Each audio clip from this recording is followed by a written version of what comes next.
मान लो कि तुम एक इनविंसिबल एम्परर हो जो अपनी जनरेशन को पूरी तरह से डोमिनेट कर रहा है बिना किसी खास अपॉर्चुनिटीज के। बल्कि तुमने अपनी जिंदगी में आने वाली सबसे कीमती अपॉर्चुनिटी जैसे एलिक्सिर, टेक्निक्स और आर्टिफैक्ट्स सारे अपने 8 एम्प्रेसेस के अंदर डिवाइड किए ताकि वो सब तुम्हारे साथ कीप अप कर सकें। पर बात यहीं से बिगड़ने लगती है, क्योंकि उसकी इन एम्प्रेसेस को ऐसा लगने लगता है कि इनका टैलेंट अपने एमसी से भी ज्यादा है, और बस अपने एमसी ने ही इनको होल्ड बैक कर रखा है।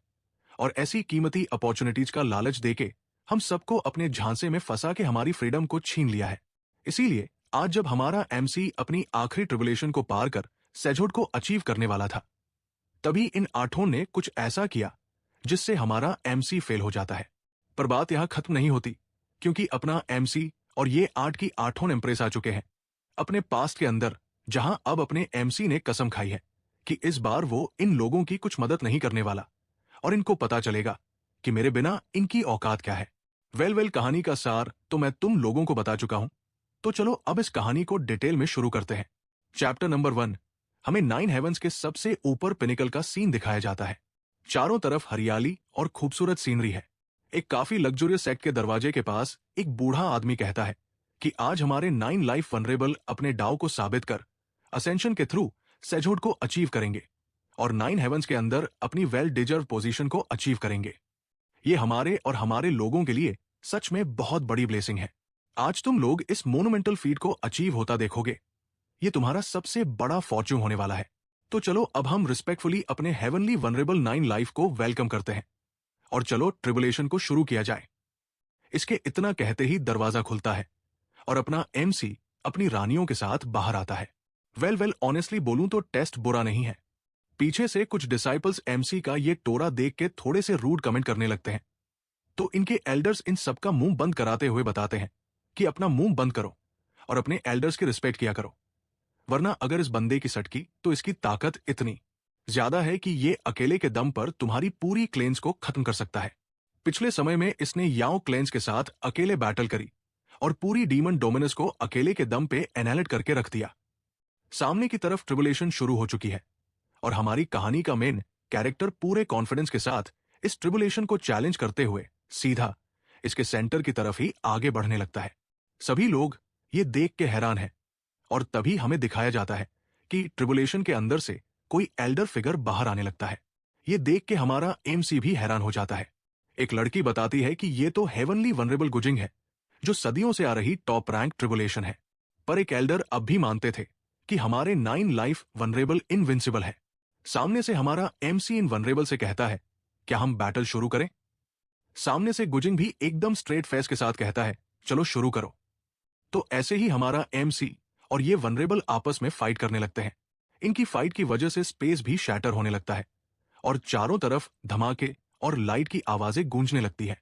पर सामने एमसी के एम्प्रेसेस के अंदर फिक्र का नामो निशान नहीं है, बल्कि वो तो ये कहती है कि हम इस समय का काफी लंबे समय से इंतजार कर रहे थे। सामने से वनरेबल गुजिंग डाव ऑफ टाइम का इस्तेमाल करते हैं।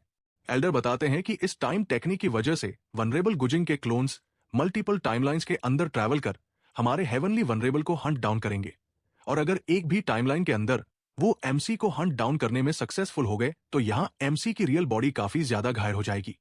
इस मूव को देख के एमसी की एक एम्प्रेस काफी ज्यादा एक इविल स्माइल देती है, पर सामने से अपना एमसी कहता है कि ये मूव सच में काफी ज्यादा अच्छी है, पर मैं आपसे ये माफी मांगना चाहता हूं, क्योंकि हर टाइमलाइन के अंदर मैं एक अनराइवल्ड एग्जिस्टेंस रहा हूं। पर तभी हमें दिखाते हैं कि हेवनली वनरेबल गुजिंग अपने एमसी के सारे टाइमलाइंस के अंदर उसे खत्म कर चुके थे, और वो कहते हैं कि ये क्या, तुम तो अपने ही मुंह से अपनी खाली तारीफें करते जा रहे हो। मैं तो ऑलरेडी हर एक एरा में तुम्हें खत्म कर चुका हूं। मैंने हर टाइमलाइन से तुम्हें पूरी तरह से एनालिट कर दिया है। ये सुनकर तो अपने एमसी को जोर का सदमा लगता है। वो काफी बुरी तरह से घायल हो के जमीन पर गिर जाता है। गुजिंग बताते हैं कि तुम्हारी स्ट्रेंथ सच में एक्स्ट्रा ऑर्डिनरी है, पर अनफॉर्चुनेटली तुम्हारे अंदर यिन यांग डाओ डिवावरिंग को ऑलरेडी अपनी जड़ें जमा चुका है। इसी की वजह से मैंने तुम्हें आसानी से हर टाइम में मार दिया। क्या तुमने इसके बारे में सच में कभी नोटिस नहीं किया? ये सुनकर अपना एमसी भी कहता है, क्या ये यिन यांग डिवावरिंग ने मेरे आगे चाल चली है? फिर एकदम से उसको रियलाइज होता है और वो अपनी एम्प्रेसेस की तरफ देखते हुए कहता है कि अब मुझसे ये मत कहना। वो जब सामने देखता है तो सारी की सारी एम्प्रेसेस एमसी को देख के बहुत जोर जोर से हंसती जा रही थी। हमें बताया जाता है कि ये स्पेसिफिक गुफ फॉर्मलेस और इंटेंजिबल होता है। इसे सिर्फ यिन यांग यूनियन के द्वारा ही इम्प्लांट किया जा सकता है।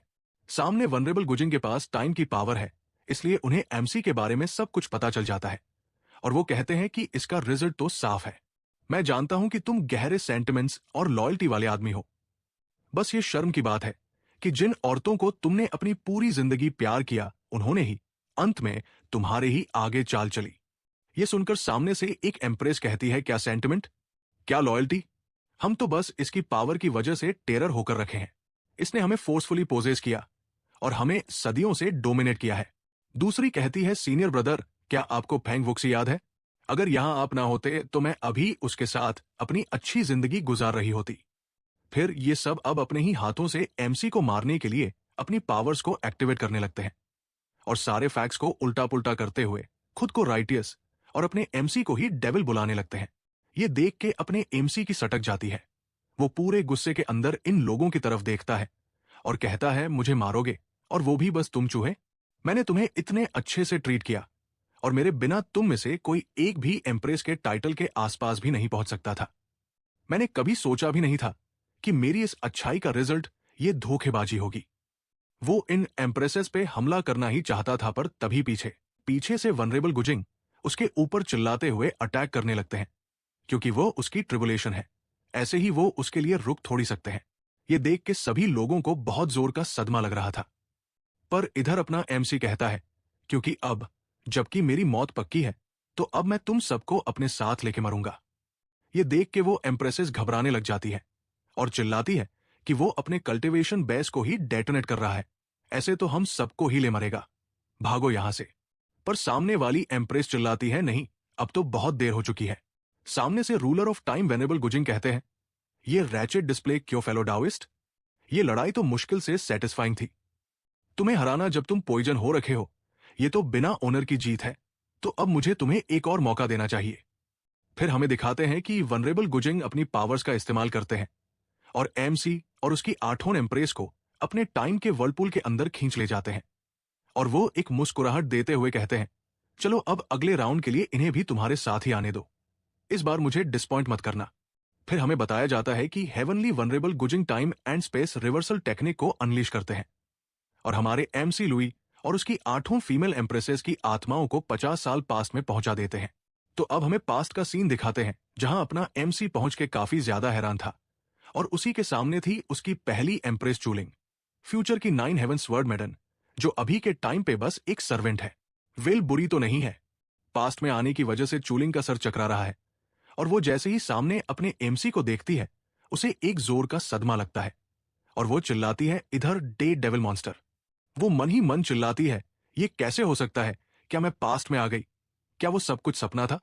और सामने इसकी ऐसी भाषा सुन के अपना एमसी मुस्कुराता है और मन ही मन सोचता है कि इसके इस रिएक्शन के हिसाब से जरूर ये भी पास्ट में आ गई है। परफेक्ट हेवनली वनरेबल गुजिंग, आपका बहुत बहुत शुक्रिया मुझे एक और मौका देने के लिए। फिर लुई अपने दोनों पैरों के मोजे उतारने लगता है। ये देख के स्वर्ड मेडन थोड़ी कंफ्यूज हो जाती है। फिर लुई हंसते हुए अपने पैरों को आगे करते हुए कहता है कि चल अब मेरे पैर धो। ये सुनकर स्वर्ड मेडन को एक झटका लगता है, पर वो रिफ्यूज नहीं करती और सीधा एमसी के पैर धोने लगती है। अपना एमसी यहां सोच रहा था, मैं इसकी पिछली हरकत का बदला लेने के लिए अभी इसे मार सकता हूं, पर कभी कभी डेथ सबसे क्रूल पनिशमेंट नहीं होती। अभी के टाइम पर यह मेरे प्रति गुस्से और नफरत से भरी हुई है। अगर मैं अभी इसे मार दूं तो इसे असली दर्द की गहराई का अंदाजा भी नहीं होगा। मैं इसे जीने दूंगा, मैं ये सुनिश्चित करूंगा कि ये सरवाइव करे, बस इसीलिए ताकि ये खुद personally absolute misery of life को एक्सपीरियंस करे मेरे बिना। फिर वो एक इविल स्माइल देते हुए कहता है, इसमें से कुछ भी सपना नहीं था, हम सब वापस समय में आ चुके हैं। ये सुनकर स्वर्ड मेडन काफी ज्यादा हैरान हो जाती है और एकदम शौक से चिल्लाती है, वाट, हम सब अब मुझसे ये मत कहना कि एकदम सही। लुई इसकी बात को काटते हुए कहता है कि हेवनली वनरेबल गुजिंग की स्पेस टाइम टेक्निक हमें वापस समय में ले आई है। उस दिन जो शब्द तूने मुझसे कहे थे, वो सब मुझे एकदम क्रिस्टल क्लियर याद है। ये सुनने के बाद भी स्वर्ड मेडन का घमंड नहीं कम होता और वो कहती है, तो अब फिर लुई एकदम इविल स्माइल देते हुए कहता है, नफ, तुम्हें फ्रीडम चाहिए ना? तो आज से और अभी से तुम आजाद हो। Chapter number 2। लुई खड़ा होता है और एक ड्रॉर के अंदर से एक टोकन को बाहर निकालता है और पूछता है कि इसे ध्यान से देखो, ये क्या है? तो स्वर्ड मैडम हिचकिचाते हुए बताती है कि ये मेरा लाइफ टेबलेट है। तभी लुई इसके लाइफ टैबलेट को वही का वही जला देता है और कहता है, ये लो, मैंने कॉन्ट्रैक्ट टेबलेट को जला दिया है। अब से तुम आजाद हो। अब जब चाहो तब तुम अपने चू स्वर्ड मैनर में वापस जा सकती हो। ये सुन के स्वर्ड मैडन हैरान तो थी, पर उसके बाद भी वो एकदम स्ट्रेट टोन में एमसी से कहती है, लुई, तुम्हारे पास 9 जिंदगियां थी, फिर भी तुमने अपनी पहली जिंदगी में खुद को सेल्फ डिस्ट्रक्ट करने का क्यों सोचा? पर लुई अब इससे कोई रिलेशन नहीं रखना चाहता था। वो गुस्से में इसकी तरफ मुड़ता है और कहता है, अपने काम से काम रख और दफा हो जा यहां से। ये सुनकर स्वर्ड मैडन भी यहां से जाने लगती है और कहती है, ठीक है, क्योंकि हम सब अब रिवर हो चुके हैं, तो मैं भी कसम खाती हूं कि तुझे बहुत ही घिनौना अंत दूंगी। वो यहां से जाते हुए मन ही मन सोच रही थी, लुई, मेरे पास इनेट स्वर्ड बॉडी है। अगर ये तेरी वजह से ना होता तो मेरी जिंदगी काफी ज्यादा ग्लोरियस होती। फिर वो यहां से बाहर निकलते हुए एकदम इमोशनल टोन में कहती है, फादर, मदर, ब्रदर, आपकी चूलिंग अब वापस आ रही है। और पीछे से लुई इसको इतने इमोशनल तरीके से चूज स्वर्ड मैनर की तरफ जाते हुए देख के एकदम इविल स्माइल देता है और कहता है, हाँ, एक बस्टर्ड फादर, एक शेमलेस मदर, एक ट्रेचरस ब्रदर और ये बेचारी लड़की। एक बार जब तुम वापस जाओगी तब तुम्हें समझ में आएगा कि असली शैतान की गुफा किसे कहते हैं। इस जिंदगी में मैं एब्सोल्युटली इन्हें कोई दया नहीं दिखाऊंगा। इस जिंदगी में ये 8 औरतों की जंजीरें मुझे नहीं रोक पाएंगी और मैं डेफिनेटली इससे हाई रिलम के अंदर असेंड जरूर करूंगा। एमसी ने अभी दरवाजा लगाया ही था, पर तभी एक लंबी टांग वन शॉट करते हुए दरवाजा तोड़ के लुई पे अटैक करने लगती है। इसे देख के लुई के दिमाग में सिर्फ कहीं नाम आता है, फेरी रेड सिल्क। नहीं, इस जिंदगी में तो इसका अभी अभी सिर्फ यू हंगलिंग है। और हमें सामने दिखाते हैं, दरवाजा तोड़ के वही लड़की लुई के पास आती है और गुस्से में उसका नाम चिल्लाती है। यू हंगलिंग तुरंत ही एमसी के ऊपर हमला कर देती है और चिल्लाती है कि आज मैं तुझे डेफिनेटली मार दूंगी। पर लुई भी इतना ताकतवर है जो बिना किसी टेक्निक का इस्तेमाल किए सीधा एक हाथ से उसकी गर्दन पकड़ता है और बीच हवा में ही उसकी टांग से उल्टे लटका लेता है। फिर एकदम से उसके करीब आते हुए एकदम डेडली टोन में कहता है कि तू अब भी मेरे ऊपर स्ट्राइक करने की हिम्मत करती है। और लुई ने इसे इस तरीके से लॉक कर रखा था जिससे ये लड़की बिल्कुल हाथ भी नहीं हिला पा रही थी। और वो कहती है, तो तू क्या क्या कर रहा है? पर लुई इसके साथ ज्यादा कुछ नहीं करना चाहता था, क्योंकि उसे पता था कि इसका भी भाग्य ज्यादा अच्छा नहीं होने वाला है। वो कहता है कि आज तू खुद अपने हाथों से पहले मेरा दरवाजा फिक्स करेगी, और अगर तू ये नहीं कर पाई तो मैं सीधा तेरी गर्दन मरोड़ के तेरी जिंदगी बाहर निकाल दूंगा। भले ही यहां हंगलिंग लॉक हो रखी है, उसके बावजूद अपनी कांपती आवाज में कहती है, मैं रिफ्यूज करती हूं। अगर ये तेरी वजह से ना होता तो अभी के टाइम पे मैं फेंग वक्सी के साथ होती। ये सुनकर लुई हंसते हुए कहता है, तो इस जिंदगी में भी अगर तुम उसे ढूंढने के लिए उम्मीद लगा के रखी हो तो तुम्हें अपना बेस्ट देना होगा, है ना? ये सुन के इसकी टाइट टाइट फिश हो जाती है और वो एकदम कांपती हुई आवाज में कहती है, मैं फिक्स करती हूं, मैं फिक्स करूंगी, प्लीज छोड़ो। लुई तो इसकी गर्दन को और जोर से दबाता ही जा रहा था। वो मन ही मन सोचती है, damn it, even past life में आने के बावजूद मैं इसका कोई मैच नहीं हूं। इसके हाँ करते ही लुई एकदम कीड़े मकोड़ों की तरह इसे पकड़ के सीधा नीचे फेंक देता है और कहता है, तो काम पे लग जा, और मेरे वापस आने तक अगर मुझे ये दरवाजा फिक्स नहीं मिला तो तू खत्म है। हंगलिंग जैसे तैसे करके खड़ी होती है और एमसी के ऊपर चिल्लाते हुए कहती है कि लुई, कम से कम हमारी पास्ट लाइफ में हम दोनों डाओ कंपेनियंस थे, तुम मुझे ऐसे कैसे ट्रीट कर सकते हो? लुई बिना किसी इमोशन के एकदम डेडली टोन में कहता है, वो तो पास्ट में था ना, कि अब इस जिंदगी में हम दोनों एक दूसरे के लिए कुछ भी नहीं है। ये सुन के तो हंगलिंग को भी एक जोर का झटका लगता है। फिर हमारा सीन चेंज होता है और हमें काफी ज्यादा सुंदर से गार्डन वाले एरिया को दिखाते हैं जहां लुई भी चलता हुआ आ गया है। यहां भी एक काफी ज्यादा खूबसूरत एंजेलिक ब्यूटी बाइक वलांग गार्डन का ध्यान रख रही है। बाइक वलांग लुई को यहां सेंस कर लेती है। जब लुई उसकी तरफ देखता है तो वो उसे अपना मास्टर बुलाते हुए ग्रीट करता है, पर लुई को देख के बाइक वलांग काफी ज्यादा हैरान हो जाती है और वो एकदम से पूछती है कि तुम्हारे पास अब सिर्फ एक ही जिंदगी क्यों बची है? अपने मास्टर को सवालात करता देख के लुई हिचकिचाने लग जाता है और वो अपना सर खुजाते हुए कहता है, आपके इस डिसाइपल के पास स्किल की थोड़ी कमी है। लुई कहता है कि एक कल्टीवेशन सेशन के दौरान अपने ब्रेक थ्रू को फोर्स करने के लिए मैंने अपनी 9 जिंदगियों को एक ही के अंदर मिला दिया। इसीलिए अब मेरे पास सिर्फ एक ही लाइफ है। यह सुन के बाई एकदम गुस्से में इसकी तरफ देखते हुए कहती है कि मैंने क्योसिंग की पावर को सप्रेस करने का एक तरीका ढूंढ लिया है।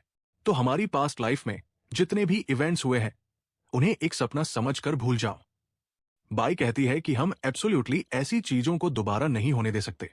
अगर ऐसे घटिया और ट्रेचरस थॉट्स तुम्हारे दिमाग में दोबारा आए तो मैं इस सेक्ट से तुम्हारा नामो निशान मिटाने के लिए एक पल को भी नहीं हिचकिचाऊंगी। लुई भी एकदम स्ट्रेट लुक के साथ कहता है कि यह डिसाइपल आपके सपनों को अपने दिल में कार्व करके रखेगा। वो मन ही मन हंसते हुए सोच रहा था, क्या तुम्हें सच में लगता है कि तुमने कोई तरीका ढूंढ लिया है? तुम्हें सच में लगता है कि तुमने कोई तरीका ढूंढ लिया है?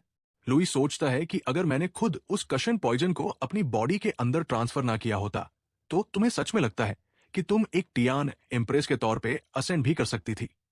वो तो ये बाइक वलांग भी एमसी की एक एम्प्रेस है जो पास्ट में यहां एमसी की मास्टर है। फिर अपना सीन चेंज होता है।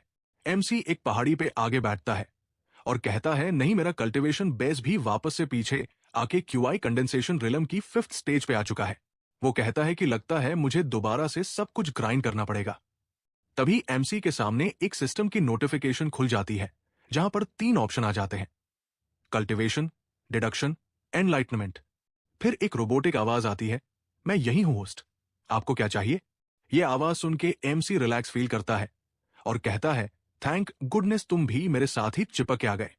पर वेट, क्या अब तुम्हें चलने के लिए एनर्जी नहीं चाहिए? रिकॉर्डिंग करके आवाज आती है कि अब मैं खुद हेवनली डाउ बन चुका हूं तो मुझे एनर्जी की क्या ही जरूरत? जो सुन के लुई कहता है, हाँ बात तो सही है, पर हेवनली डाउ के तौर पे तुम कुछ ज्यादा ही रूथलेस नहीं हो? पूरे सदियों की सबसे खतरनाक टॉप टियर ट्रिबुलेशन को मेरे सर पे ही गिराना जरूरी था क्या? सामने से आवाज आती है, बिल्कुल जरूरी था। आफ्टर ऑल तुम मेरे होस्ट हो तो मुझे तुम्हारे लिए अल्टीमेट चैलेंज तैयार करना जरूरी था। यह सुन के एमसी का सारा मुंह उतर जाता है और कहता है, थैंक्स लॉट। चलो अब अपना कल्टीवेशन शुरू करते हैं। सिस्टम कहता है, your welcome. 9 life undying heavenly scripture की कल्टीवेशन शुरू की जा रही।